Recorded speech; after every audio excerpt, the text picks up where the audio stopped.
जणू काही डोळ्यांत झोप घट बसली आहे आणि पंख्याच्या आवाजात दोरीसारखी गोडवा आहे असे वाटत होते. मग अचानक एक ठोका पडल्याचा आवाज आला. मी उलटले. मला वाटलं कदाचित हे सगळं स्वप्न असेल किंवा कुठेतरी काहीतरी आवाज येत असेल, पण मग पुन्हा तोच आवाज आला, थोडा मोठा आवाज आला. अरे, कोण आहे? या क्षणी मी चादर काढली, चप्पल घातली आणि दाराकडे निघाले. कॉरिडॉरमध्ये अंधार होता, स्वयंपाकघरातून येणाऱ्या मंद प्रकाशात फक्त भिंतींच्या लांब सावल्या दिसत होत्या. मी दार उघडले तेव्हा समोर रागिणी उभी होती, म्हणजे माझी नणंद. नेहमीप्रमाणेच तिचा थकलेला चेहरा, तिच्या चेहऱ्यावर गोंधळ, जणू कोणीतरी तिच्या डोळ्यांना रात्रभर झोपू दिलेले नाही. तिच्या कंबरेवर तिचे बाळ होते, त्याचे गाल लाल होते आणि त्याचा श्वास जलद होता. वहिनी, तिचा आवाज कर्कश होता. जर तुम्ही माझ्या भावाला विचारले तर तो 2,000 रुपये देईल का? मला माझ्या मुलाला बालरोगतज्ञांकडे घेऊन जावे लागेल. त्याचा श्वास अधूनमधून येत आहे. मी त्याच्याकडे पाहत राहिलो. काही क्षण असे गेले की जणू काही शब्द पूर्णपणे अडकले होते. माहीत नाही का, पण त्या क्षणी मला माझे बजेट आठवले. मला उद्या दूधवाल्याला पैसे द्यावे लागतील. मुलाच्या शाळेचा टप्पाही अजून बाकी आहे. नवरा, आधीच परिस्थिती बिकट होती. आत ये, मी नाही म्हणाले. मी शांतपणे दारापासून थोडी दूर सरकली आणि खोलीत गेली. तिथे माझा नवरा केशव बेशुद्ध अवस्थेत झोपला होता. मी माझा हात त्याच्या खांद्यावर ठेवला, पण नंतर तो काढून टाकला. मनात तीच चिंता चालू आहे, हाची विवेक जो म्हणतो की तुम्ही हे कधी ऐकले होते की कोणाच्या तरी मनात एक विचित्र अस्वस्थता होती, जणू काही प्रत्येकाची समस्या माझ्याशी जोडलेली आहे. मी स्वयंपाकघरात गेले, पाणी प्यायले आणि मग काहीतरी विचार करून परत आले. दार अजूनही अर्धे उघडे होते. मी बाहेर जाऊन पाहिले. रागिणी अजूनही तशीच उभी होती. आता ते मूल जास्तच अस्वस्थ दिसत होते. मी म्हणाले की सगळे झोपले आहेत, आपण सकाळी बोलू. मी फक्त एवढेच बोलले आणि दार बंद केले. फक्त तेच. ती ओरडलो नाही किंवा मदतीसाठी ओरडली नाही, पण तो क्षण माझ्या मनात का रुजला हे मला माहीत नाही. जणू काही दार बंद करून मी माझ्या हृदयाचा एक कोपराही बंद केला आहे. दार लावताना क्षणभर मला त्या मुलाचे डोळे आठवले, ओले आणि त्याच्या श्वासांचा आवाज, जलद श्वास, जणू तो हवेसाठी तळमळत होता. रागिणीच्या नजरेत कोणतीही विनंती नव्हती. कदाचित ती सवय होती. जीवनातील अडचणींशी झुंजत असताना तिला आता मदत मागण्यास लाज वाटत नव्हती, कारण तिने लाज वाटण्याची मर्यादा ओलांडली होती. मी माझ्या पलंगावर परत आले, स्वतःला ब्लँकेटने झाकले, पण जणू काही झोप नाहीशी झाली होती.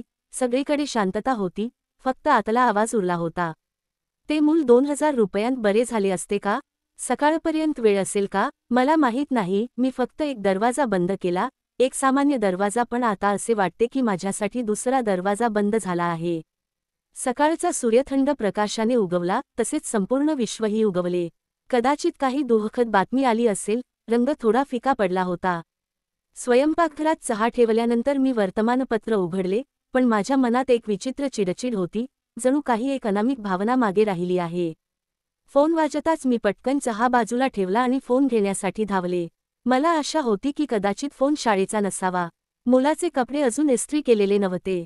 मी फोन उचलला तेव्हा तो आवाज रागिणीच्या सासूचा होता. तिचे रंगहीन रूप, जणू काही मृत्यूबद्दल माहिती देणे त्याच्यासाठी एक सामान्य गोष्ट होती. ते मूल आता राहिले नाही, तिने एवढेच म्हटले, दुसरे काही नाही. मी क्षणभर डोळे मिटले. स्वयंपाकघराच्या खिडकीतून येणारा वारा अचानक थांबला, किंवा कदाचित माझ्या आतला आवाज थांबला. बाहेर रस्त्यावर दूधवाला त्याच्या गाडीची घंटा वाजवत गेला. जणू काही घडलेच नाही, पण माझ्या आत असे वाटत होते की जणू काही वादळ उठले आहे आणि नंतर शांत झाले आहे. मी फोन ठेवला. केशव अजून उठला नव्हता. मला त्याला उठवण्याची गरज वाटली नाही. चहा थंड झाला होता. त्याच्या हातातून वर्तमानपत्र निसटले आणि पडले. टेबलावर पैसे ठेवलेले दिसले. काल माझ्या मुलाच्या औषधासाठी मी बाजूला ठेवलेली 2,000 रुपयांची नोट माझ्या डोळ्यासमोर तरळली. मला रागिणीचा आदल्या रात्रीचा चेहरा दिसला. तिचे काळजीत डोळे अश्रूंनी भरलेले होते. तिच्या मांडीवर थरथरणारे मूल होते. पण मी फक्त दार बंद केले आणि सांगितले की आपण सकाळी बोलू. काहीही वाईट बोलले नाही, फक्त प्रकरण पुढे ढकलले आणि आता प्रकरण संपले होते. केशव जागा झाल्यावर मी त्याला कळवले. त्याने फक्त हळूच डोके टेकवले. त्याच्या डोळ्यात कोणतेही विशेष भाव नव्हते. कदाचित तो तसाच माणूस असेल, किंवा कदाचित आपण सर्वजण एकसारखे झालो असू. खोलीत प्रतिध्वनी झाल्यानंतर त्या निर्दयी रागिणीचे नाव मंदावले. जणू काही ती स्वतःच या जुन्या पडद्यांच्या सुरकुत्यांमध्ये कुठेतरी लपली आहे. थोड्या वेळाने मी साफसफाई करायला सुरुवात केली. बेडशीट बदलल्या, माझ्या मुलाच्या गणवेशासाठी इस्त्री बॅगमध्ये पाण्याची बाटली ठेवली आणि सगळं नेहमीप्रमाणे चालू होतं. मी पुन्हा चहा बनवला नाही. कदाचित तिचा इशारा अजूनही माझ्या घशात अडकला असेल. दुपारपर्यंत ही बातमी परिसरात पसरली होती. आई विचारायला आली, काल रात्री मी काहीतरी ऐकलं होतं. माझी मुलगी तुमच्याकडे आली होती. मी मान हलवली. तिने माझ्याकडे गुपचूप पाहिले, जणू काही तिला काहीतरी बोलायचं आहे, आणि मग थांबली. मी हळूच म्हणाले, ते नशिबानेच घडले होते. ज्याची वेळ आली आहे त्याला कोण रोखू शकेल? जणू मी हे स्वतःलाच सांगितले आहे. ती शांतपणे निघून गेली. संध्याकाळ झाली तेव्हा मुलाने विचारले, आई, तू का रडत नाहीस? मी आश्चर्याने त्याच्याकडे पाहिले आणि मग त्याच्या कपाळावर हात मारला, जणू तो जे बोलत आहे ते दुसऱ्याच भाषेत आहे आणि मला ते समजत नव्हते. रात्री जेव्हा मी स्वतःला ब्लँकेटने झाकले तेव्हा मला आत काहीतरी रिकामे वाटले. मला झोप येत नव्हती, पण माझे डोळे बंद होते. बाहेर बहुधा वारा वाहत असावा. जणू काही आतून काहीही तुटलेले नव्हते, पण आता काहीही जोडलेले नव्हते. रागिणीचे बाळ मेले होते आणि कदाचित माझ्या आत काहीतरी जिवंत असूनही ते मेले असेल. 2 महिने झाले. हिवाळा हळूहळू निघून जात होता आणि दिवसाचा प्रकाश आणखीनच निर्दयी होत होता. घरात सगळं काही त्याच्या वेळापत्रकानुसार चालू होतं. शाळेची फी, रेशन लिस्ट, पाण्याची मोटार आणि वीज बिल सादर करणे. साध्या कामात केशवने कधीही ही भावना मनात येऊ दिली नाही. आयुष्य अशा नाजूक धाग्यावर लटकत आहे. तो हसायचा आणि थकायचा आणि कधीकधी वाद घालायचा, पण तो नेहमीच एका मजबूत छत्रीसारखा असायचा, माझ्यावर आणि माझ्या मुलावर सावलीसारखा.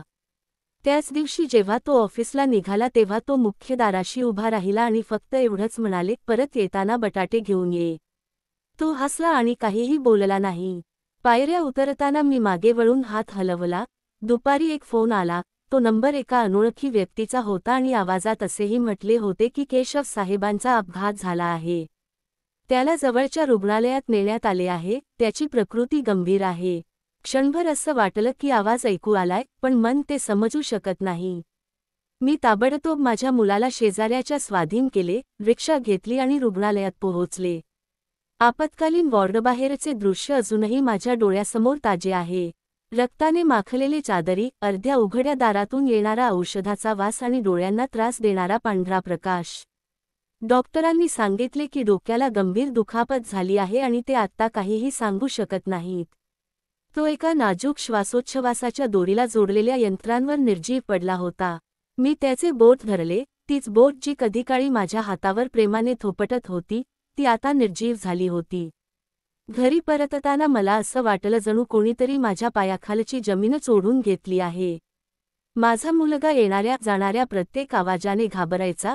बाबा आले आहेत. नातेवाईक, शेजारी सगळे आले. पश्चात्ताप व्यक्त केला, सल्ला दिला आणि निघून गेले. एका आठवड्यात सर्व काही पुन्हा रुळावर आले, पण माझ्यासाठी ते आता सामान्य राहिले नाही. खोलीतील कपाट, केशवचा शर्ट, त्याचे बूट, सर्व काही त्याच्या जागी होते. फक्त तो स्वतः तिथे नव्हता आणि त्यासोबत माझ्या मनात एक शांत वादळ उठले होते. आता निर्णय माझा होता. पैसे, शाळेची फी, हॉस्पिटलचे रिपोर्ट्स, सगळं माझ्या हातात होतं. लोक म्हणतात धाडसी राहा, देव तुमची परीक्षा घेतो, पण ज्या दिवशी मी केशवच्या ओठांवर हास्याऐवजी शांतता पाहिली त्या दिवशी धाडस संपले. एका संध्याकाळी मुलाने विचारले, आई, बाबा कधी परत येतील? चुलीवर चहा उकळायला ठेवताना मी म्हणाले, देवाला प्रार्थना करा की तो लवकर यावा, तो तुमचे नक्की ऐकेल. पण माझ्या हृदयाच्या कोपऱ्यात कुठेतरी मला माहीत होते की तो वेळ, ते शहर, ती शांती कधीही परत येणार नाही. खोलीत केशवच्या बाजूला असलेली उशी तशीच राहिली. कधीकधी मी त्यावर हात ठेवून झोपायचे, कदाचित त्याचा वास अजूनही होता. आयुष्य आता एक हिशेब बनले होते. दररोज एक नवीन प्रश्न, प्रत्येक रात्री एक नवीन भीती. केशव गप्प होता, पण त्याची अनुपस्थिती सर्व गोष्टींवर बोलू लागली. जेवणाच्या चवीवरून वीज बिल येईपर्यंत. मी फक्त आई राहिलेली नाही, मी फक्त पत्नी राहिलेली नाही, मला स्वतःची काळजी घ्यावी लागत होती. मी एक सावली होती जी सकाळपासून रात्रीपर्यंत घराची स्वप्ने कोसळण्यापासून रोखत होती. जो नेहमी माझ्यासोबत उभा होता तो आता तिथेच होऊन होता, यंत्रांना बांधलेला होता, गप्प होता. पण त्याला रुग्णालयात दाखल करून 2 आठवडे उलटून गेले होते, त्यामुळे माझी प्रत्येक शांतता किंचाळत गेली. माझ्या डोळ्याभोवतीची काळी वर्तुळे खोलवर जात होती आणि माझ्या हातांवरील रेषा गुंतागुंतीच्या होत होत्या. घरातला चुलीचा थाट जळत होता, पण हृदयाच्या भिंती थंड होत्या. एके दिवशी सकाळी मी माझ्या मुलाला उठवायला गेले तेव्हा तो चादरीत पडला होता आणि त्याचे शरीर जळत होते.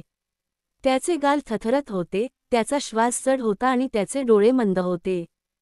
जेव्हा मी त्याच्या कपाळावर हात ठेवला तेव्हा त्याचे हृदयही धडधडू लागले असे वाटले. मी त्याला माझ्या मांडीवर घेतले आणि जवळच्या क्लिनिकमध्ये घेऊन गेले. डॉक्टरांनी त्याची तपासणी न करताच काही रक्त चाचण्या लिहून दिल्या आणि त्याने मला बाजूला बोलावले आणि म्हणाला, मला व्हायरस आहे, उपचार कठीण आणि महाग आहेत, त्याला ताबडतोब तज्ज्ञांकडे घेऊन जा. जेव्हा मी प्रिस्क्रिप्शन घेऊन हॉस्पिटलमधून बाहेर पडले तेव्हा माझ्या खिशात काही पैसे शिल्लक होते, फक्त 800 रुपये. एकीकडे केशवचा उपचार आहे, तर दुसरीकडे त्याच्या मुलाचा आजार आहे. मी दोन्ही हातांनी पाणी थांबवण्याचा प्रयत्न करत होते पण वेगा वाढतच गेल्या. त्या दिवशी पहिल्यांदाच मी लोकांकडे मदत मागितली. प्रथम मी माझ्या सासरच्यांना फोन केला.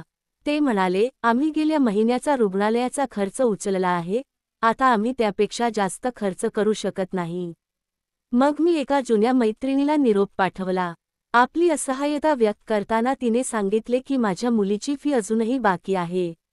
माफ कर. मग मी शेजारच्या सलोनीकडे गेले जिला मी वर्षानुवर्षे भाज्या पाठवत होते.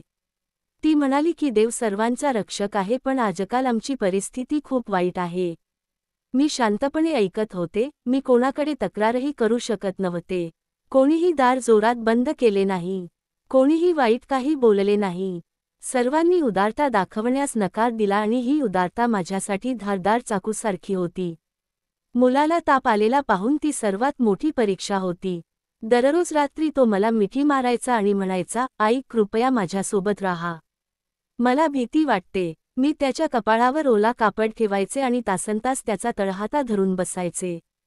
एका संध्याकाळी जेव्हा त्याला शुद्ध आली तेव्हा तो वारंवार पाणी मागत होता आणि मीही ती पट्ट्यांच्या मदतीने कपाळावरील उष्णता कमी करण्याचा यशस्वी प्रयत्न करत होती.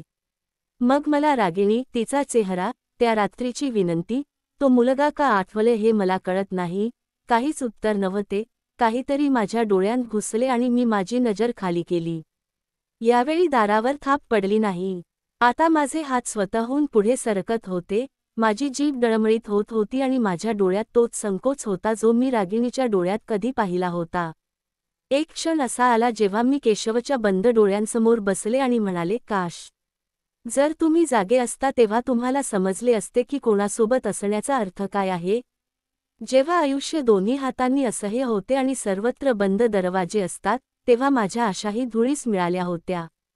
दिवसरात्र मी औषध घेत होते, प्रार्थना करत होते आणि इकडे तिकडे धावत होते.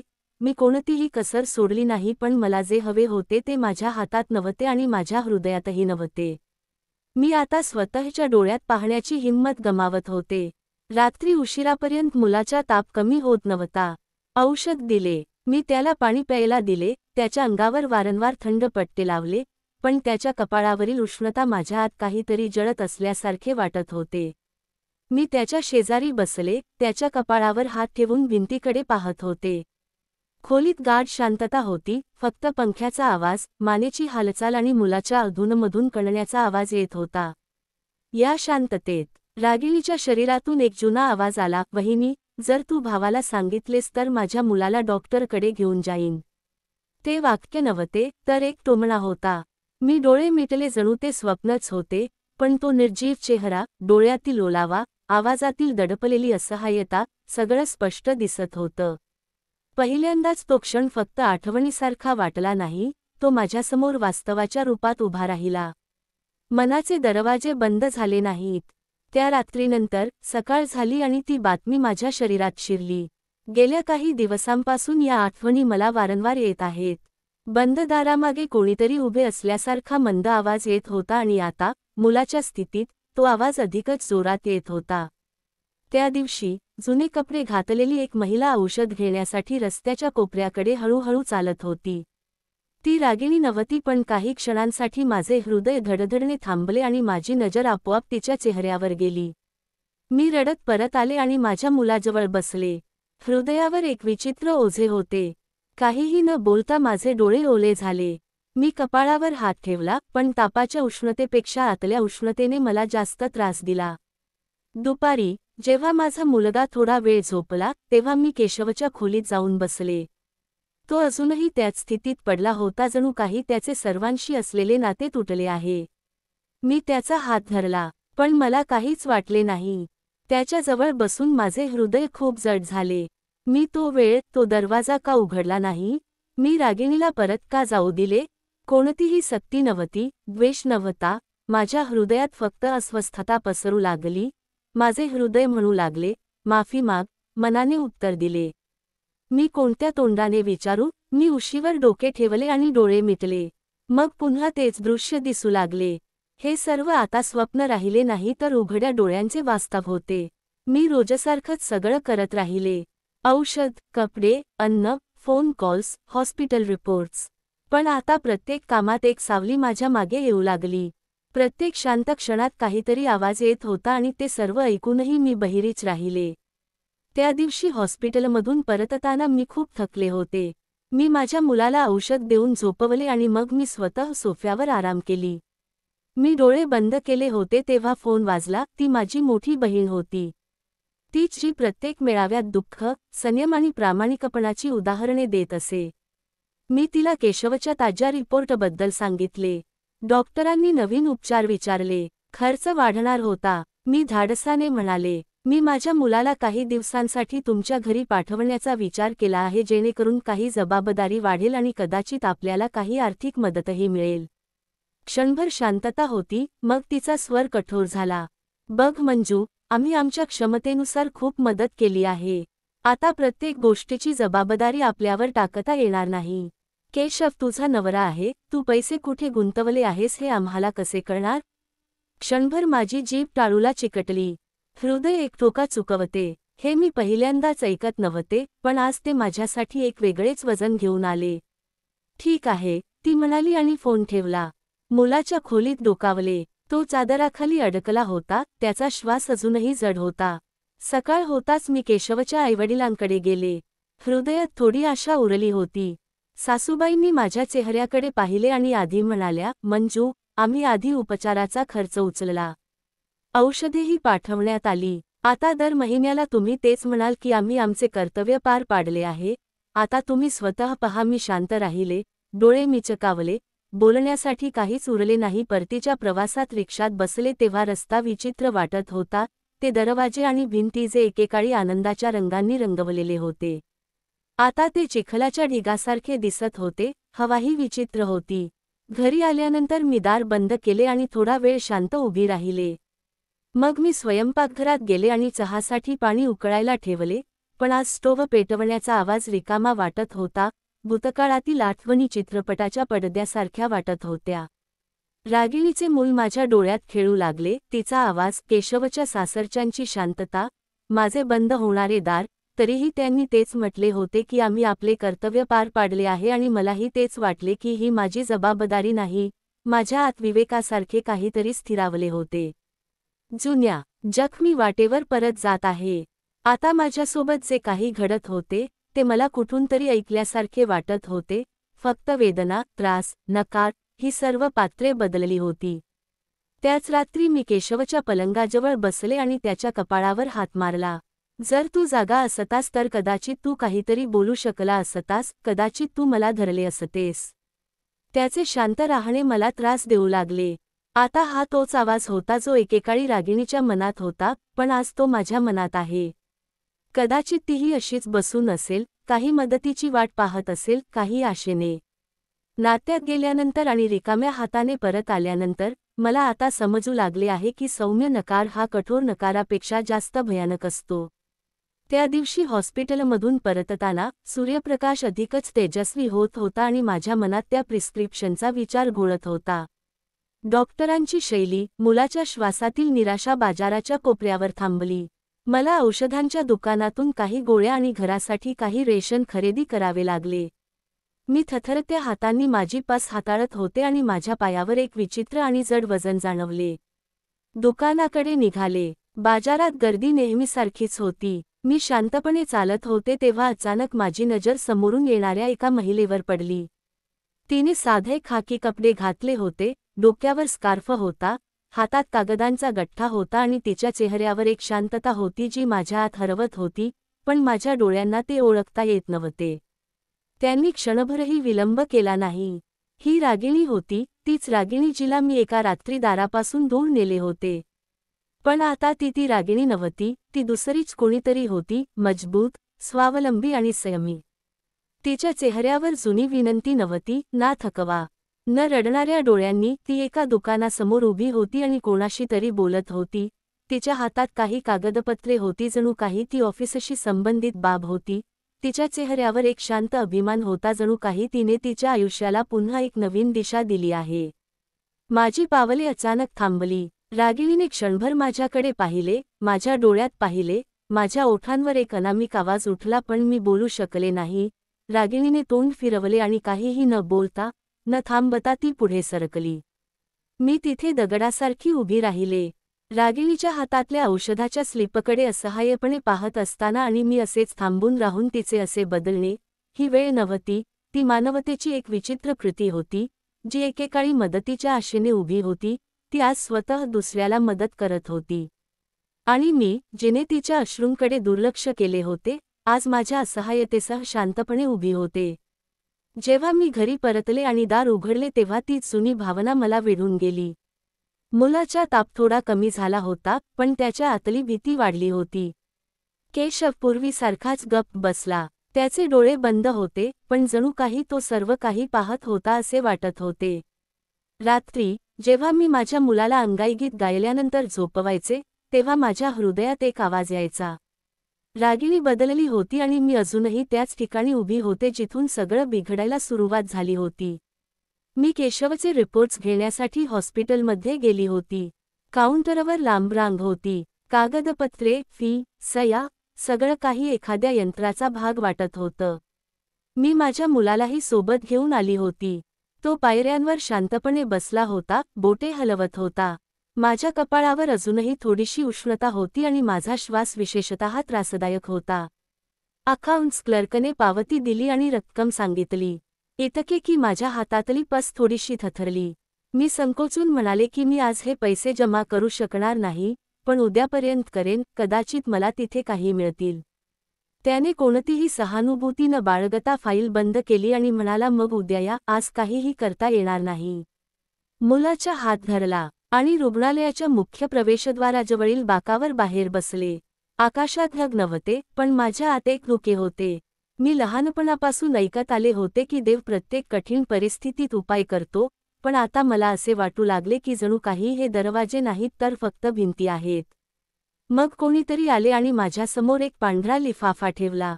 एक महिला उभी होती, तिचे वय अंदाजे कळत नव्हते, ती फार म्हातारी नव्हती किंवा फार तरुणही नव्हती. तिने साधे कपडे घातले होते, स्वच्छ होते आणि तिच्या चेहऱ्यावर एक विचित्र, स्थिर हास्य होते. मी गोंधळून तिच्याकडे पाहिले. हे काय आहे? ती खूप हळुवारपणे म्हणाली, कोणाच्या मदतीबद्दल कधीही आभार मानू नका, कधीही प्रश्न विचारू नका. माझे ओठ कोठडीतून बाहेर पडले. तिला काहीतरी विचारण्याचा प्रयत्न केला, पण ती शांतपणे वळली आणि गेटबाहेर गर्दीत हरवून गेली. मला बराच वेळ विश्वासच बसत नव्हता. लिफाफा उघडला तर आत 10,000 रुपये होते. माझे हात थरथर कापू लागले. मी लगेच घाबरले आणि आजूबाजूला पाहिले. कदाचित ती बाई कुठेतरी असेल, पण ती गायब झाली होती. मी माझ्या मुलाकडे पाहिले, तो अजूनही त्याच्या बोटांनी खेळत होता. जणू काहीही बदलले नाही. मी पैसे जमा करण्यासाठी काउंटरवर परत गेले, फाईलवर सही केली आणि शांतपणे माझ्या मुलाला माझ्या मांडीवर घेतले आणि हॉस्पिटलबाहेर रिक्षात बसले. तेच माझ्या मनात पुन्हा पुन्हा घुमत होते. कोणाच्या मदतीबद्दल कधीही आभार मानू नका, प्रश्न विचारू नका. घरी पोहोचल्यानंतर दार उघडले. केशव तसाच होऊन होता. मी त्याच्या शेजारी बसले. रागिणीने क्षणभर माझे डोळे बंद केले. त्या रात्री, माझा दरवाजा बंद करणे, तो नकार आणि आता ही अज्ञात मदत. कधीकधी एखाद्याला दूर करणे खूप सोपे वाटते आणि कधीकधी हात पुढे करण्यासाठी खूप धाडस लागते. ती बाई कोण होती? ती का आली? तिला कसे कळले की मी एक गरजू व्यक्ती आहे? मी त्या दिवशी काहीही शोधण्याचा प्रयत्न केला नाही. बऱ्याच दिवसांनी पहिल्यांदाच माझ्या मनात कृतज्ञतेची थोडीशी भावना निर्माण झाली. शांत, खोलवर आणि माझ्या आत पसरलेला. त्या दिवशी घरातली शांतता आणखीनच गडद झाली. मुलाचा ताप आता कमी झाला होता, पण डोळ्यांत अशक्तपणा दिसत होता. सर्वांची अवस्था अगदी सारखीच होती. दररोजप्रमाणे मी रुग्णालय, औषध, अन्न आणि रेशनच्या यादीमध्ये अडकले होते. पण असं वाटत होतं की माझ्या हृदयात काहीतरी वेगळंच चाललंय, एक शून्यता, ज्यामध्ये मी शोध घेतला तेव्हा काही चेहरे समोर येऊ लागले. संध्याकाळी उशिरा दारावर थाप पडली. म्हातारी दासी चंपा उभी होती. काही वर्षांपूर्वी जेव्हा आमची परिस्थिती थोडी चांगली होती, तेव्हा ती आमच्या घरी भांडी घासण्याचे आणि कपडे धुण्याचे काम करण्यासाठी आली. तिच्या चेहऱ्यावर तीच गरिबी होती, पण हो, तिचे शिष्टाचार थोडे चांगले होते. मी तिला चहा विचारला. ती हसत म्हणाली, "वहिनी, तू बनवलेला चहा कोण सोडून देईल? आम्ही दोघीही अंगणात बसलो होतो." तिने माझ्या मुलाच्या डोक्याला हात लावला, त्याच्या तब्येतीची विचारपूस केली आणि मग गप्पा मारत म्हणाली, "तू रागिणी दीदीला पाहिले आहेस ना?" माझे डोळे आश्चर्यचकित झाले आणि मी काहीही न बोलता फक्त मान हलवली. चंपा हळूच म्हणाली, "ती एका मोठ्या कामात गुंतलेली आहे. देवाने तिला खूप धैर्य दिले आहे.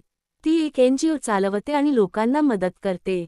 मुलांच्या उपचारांशी संबंधित सर्व गोष्टींची ती काळजी घेत आहे." माझ्या हातातला चहाचा कप एका बाजूला हलला, एवढं बोलून चंपा थांबली. मग तिने मान टेकवली आणि म्हणाली की ती खूप वाईट काळातून गेली होती, पण त्या धक्क्याने तिला बदलल्यासारखे वाटले. एके दिवशी शेजारच्या एका महिलेचे मूल आजारी पडले. त्याला रुग्णालयात नेण्यास कोणीही तयार नव्हते.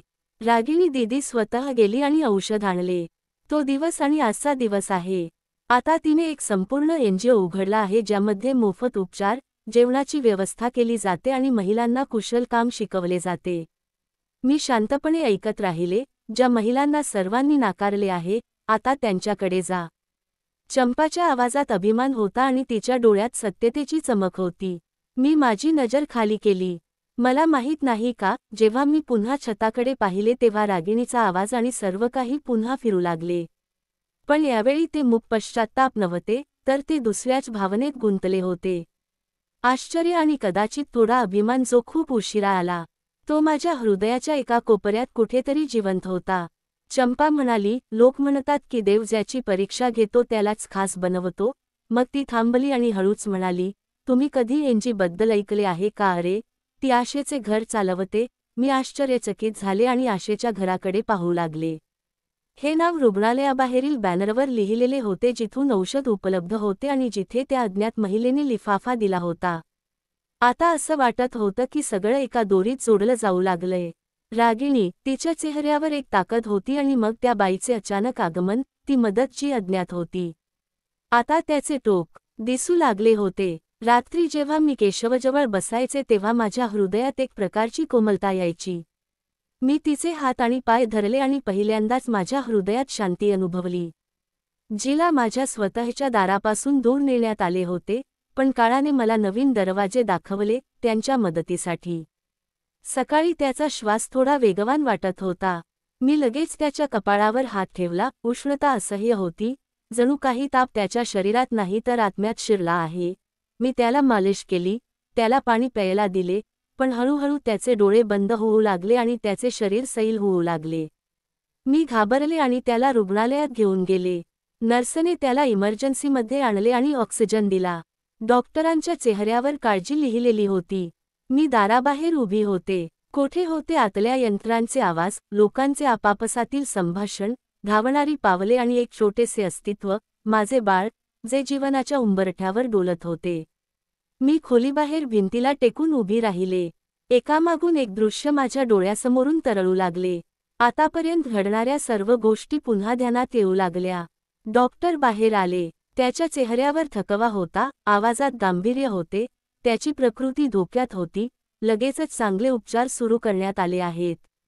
पण तुम्ही प्रार्थना करा. त्याच्या शब्दांचा माझ्या हृदयावर इतका परिणाम झाला जणू कोणीतरी गर्दीच्या ठिकाणी माझ्या डोक्यावर चिखल फेकला आहे. माझ्याकडे काहीही उरले नव्हते आणि माझ्यात हिंमतही नव्हती. विश्वास बसत नव्हता. मी हॉस्पिटलच्या छतावर गेले जिथे थंड वारा वाहत होता आणि आकाशात हलके ढग बदलत होते. आतापर्यंत मी देवाकडे काहीही मागू शकले नव्हते, तक्रार किंवा प्रार्थना केली नव्हती.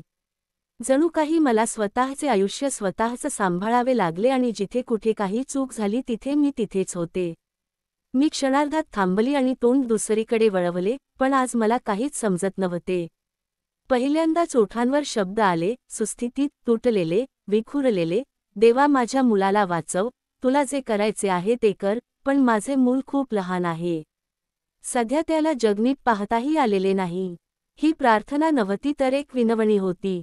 ते डोळे नव्हते जे अश्रूंनी रडत होते, तर माझे हृदय होते जे रडत होते. मला माझी पापे, माझा कठोरपणा, बंद दरवाजे, कटू शब्द, ते सर्व क्षण दिसू लागले जेव्हा मी कोणाच्या तरी वेदनेकडे डोळेझाक केली आणि पुढे गेले. ती मुलगी जी आता या जगात नाही, ती नणंद जी सर्वांस गमावूनही सर्वांना हात देत होती आणि मी जी आता पहिल्यांदाच काहीतरी मागत होते. जेव्हा मी खाली आले तेव्हा मला माझे अस्तित्व हलके वाटले, जणू कोणीतरी खूप जड ओझे वाटून दिले आहे. मी माझ्या मुलाच्या खोलीत गेले, तो बेशुद्ध पडला होता, त्याचा चेहरा पांढरा पडला होता आणि मी श्वासोच्छवासाच्या यंत्राच्या मदतीने त्याच्या शेजारी बसले होते. मी त्याचा छोटासा हात माझ्या हातात घेतला आणि डोळे मिटले आणि फक्त प्रार्थना करत राहिले, हे देवा, तू जे काही घेतले आहेस ते मला मान्य आहे, आता त्याला जगू दे. मुलाची प्रकृती थोडी सुधारली, तो अजूनही कमकुवत होता पण त्याचा श्वासोच्छवास चांगला होत होता. डॉक्टरांनी सांगितले की त्याला 2 दिवस निरीक्षणाखाली ठेवावे लागेल. आणि मी ते 2 दिवस त्याच्या पलंगाजवळ बसून घालवले, कुठेही न जाता आणि कोणाचाही चेहरा न पाहता. तिसऱ्या दिवशी हॉस्पिटलमधून मेसेज आला. इथे केशवही शुद्धीवर आले. माझी पावले थरथरायला लागली. माझे हृदय आनंद आणि भीती यांच्यात अडकल्यासारखे वाटले. मी माझ्या मुलाच्या कपाळावर चुंबन घेतले, नर्सला सूचना दिली आणि थेट सर्वांच्या वॉर्डकडे धावले.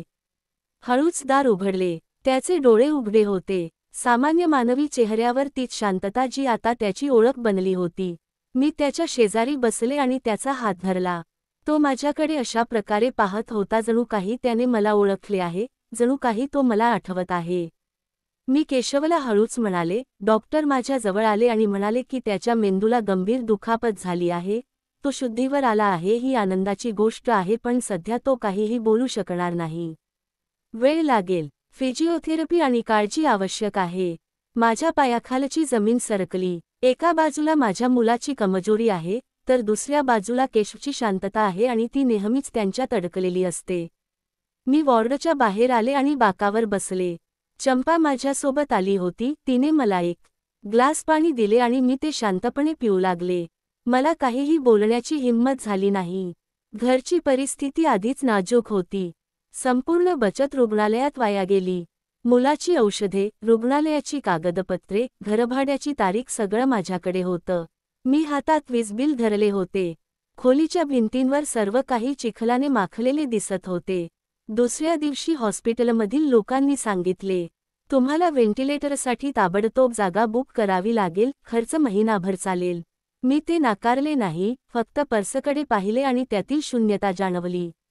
मग गेल्या अनेक दिवसांपासून जे घडत होते तेच घडले. पुन्हा एकदा मी कोणाच्या तरी दाराशी जाऊन उभी राहिली. माझ्या सासरच्यांकडून मला तेच जुने उत्तर मिळाले. मंजू, आम्ही किती काळ तुझ्यासाठी हे करत राहू? आम्ही शक्य तितके केले आहे. जेव्हा मी निराशेच्या भावनेने परतले तेव्हा वाटेतला प्रत्येक चेहरा अनोळखी वाटत होता.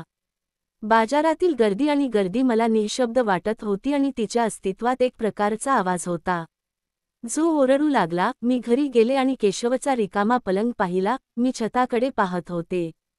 मुलगा खोलीत आला आणि हळूच म्हणाला, आई बाबांसोबत बोला, ते जागे आहेत. मी त्याला माझ्या मांडीवर घेतले. तो ऐकत आहे आणि हळूहळू म्हणेल की आपण सर्व ठीक होऊ. पण आतला आवाज काहीतरी वेगळंच सांगत होता, जणू काही काळ माझ्यासाठी आणखी परीक्षा घेऊन येत होता आणि मी आता धीर धरायला शिकत होते कारण माझ्याकडे दुसरा कोणताही मार्ग नव्हता. दिवसभराच्या धावपळीनंतर जेव्हा रात्र पडली तेव्हा खोलीचे छत जड वाटू लागले. माझा मुलगा चांगला श्वास घेत होता, पण केशवच्या डोळ्यात एक शांतता होती जी प्रत्येक क्षणी माझ्यावर ओरडत होती. दडपलेले अहवाल, रुग्णालये, फिजिओथेरपी, कागदपत्रे, सर्व मिळून एक भिंत बनली होती, ज्याच्या दुसऱ्या बाजूला फक्त असहाय्यता होती. मग एके दिवशी जेव्हा मी हॉस्पिटलमधून परतले, जेव्हा मला पुन्हा हाऊस ऑफ होप चा बॅनर दिसला तेव्हा मी काही क्षण तिथेच उभी राहिले. हृदयात एक लपलेली अडचण येताच एक इच्छा बाहेर पडली.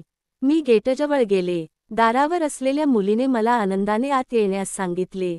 इमारत स्वच्छ आणि साधी दिसत होती. भिंतींवर लहान मुलांचे फोटो होते, चांगल्या गोष्टी होत्या, सर्वत्र शांतता होती. मी आजूबाजूला पाहू लागले आणि मग एका खोलीकडे जाऊ लागले पण दाराशी थांबले. रागिणी त्या टेबलाच्या मागे बसली होती. तिच्या चेहऱ्यावर तीच शांतता, फाईल वाचण्यात पूर्णपणे मग्न. बाजारात मी जे पाहिले त्यामुळे माझी पावले थांबली. जणू काही हृदय घट मुठीत धडधडू लागले, श्वास घशात अडकला, ओठांवर येणारे शब्द थांबले. रागिणीने डोळे वर केले, आमचे डोळे एकमेकांना भेटले, जणू काही छतापासून जमिनीपर्यंत सर्व काही क्षणभर गोठले आहे असे वाटले. मी काहीही न बोलता तिच्यासमोर उभी राहिले. डोळ्यातून अश्रू वाहत मी तिला सगळं सांगू लागली. मग माझ्या तोंडून तेच शब्द निघाले जे महिनोन्महिने माझ्या आत गुंजत होते, मला माफ कर. मी स्वतःला माफ करू शकले नाही. माझा आवाज कमकुवत होता, पण भीती पश्चात्तापाच्या खोल भावनेतून आली होती. मला हात जोडावेसे वाटले, पण डोळे खाली करून थांबले. रागिणी काहीच बोलली नाही, तिचे डोळे मऊ झाले नाहीत किंवा तिचा चेहराही मंदावला नाही. ती फक्त माझ्याकडे शांतपणे, खोलवर पाहत राहिली, जणू काही तिने माझ्या सर्व रात्री, माझे सर्व निमित्त, माझे सर्व शांतता आधीच ऐकली असेल. माझ्या डोळ्यांतून सतत अश्रू वाहत होते.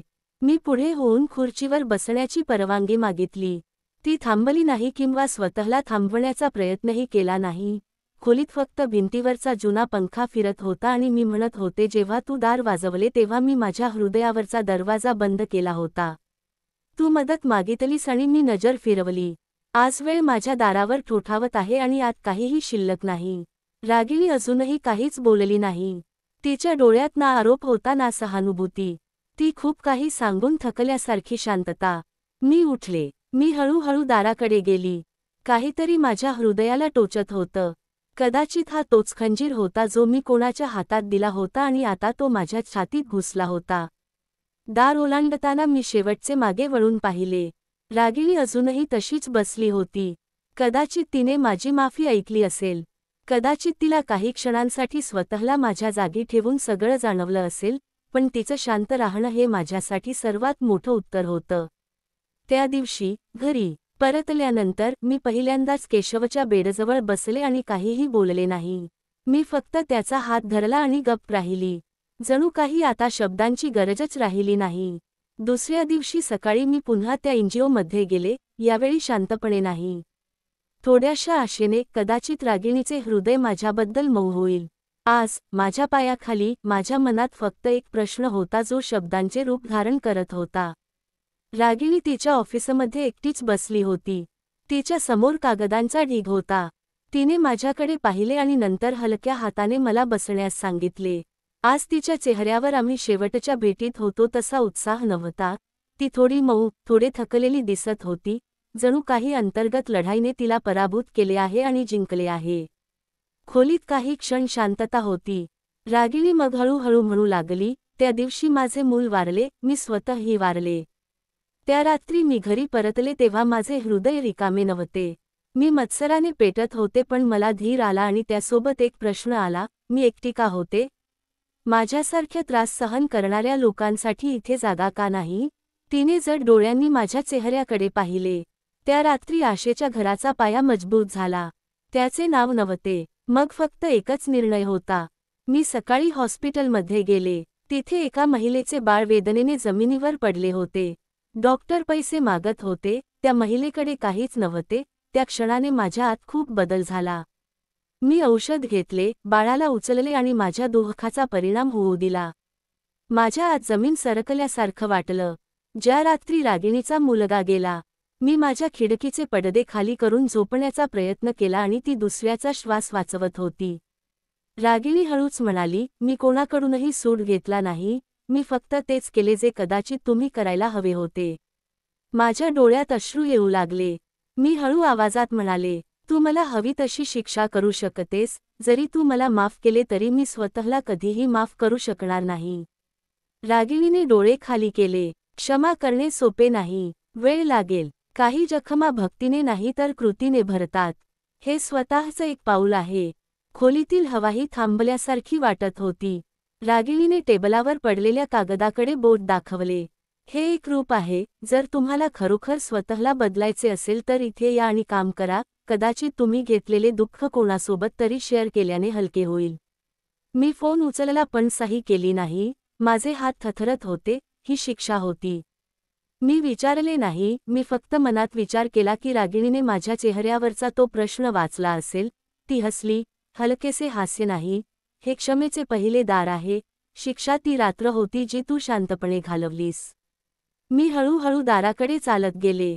सकाळी एनजीओचे वातावरण वेगळे असायचे आणि मग अंगणात मऊ सूर्यप्रकाश पसरायचा आणि कुठून तरी मुलांचे हास्य येत असे.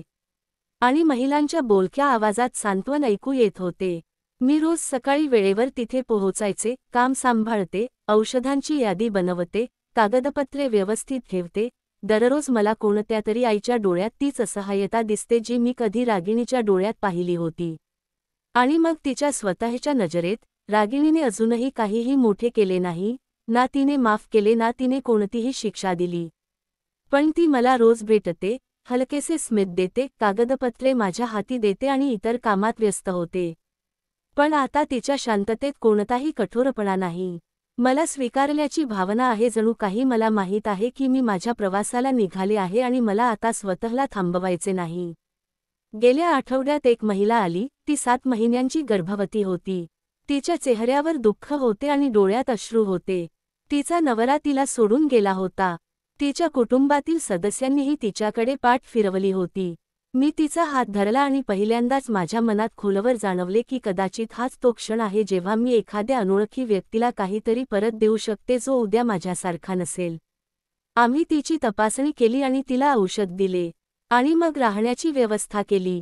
जेव्हा तिच्या डोळ्यात कृतज्ञतेची झलक दिसली तेव्हा मला असे वाटले की जणू काही आतून कुठेतरी अनेक वर्षांपासून साचलेली धूळ झटकली जात आहे. मी घरी गेले आणि माझ्या मुलाला मिठी मारली. आता तो सामान्यपणे श्वास घेत होता. आवाजात उत्साह होता आणि डोळ्यात प्रकाश होता. केशव आता हळूहळू शब्द ओळखू लागला आहे.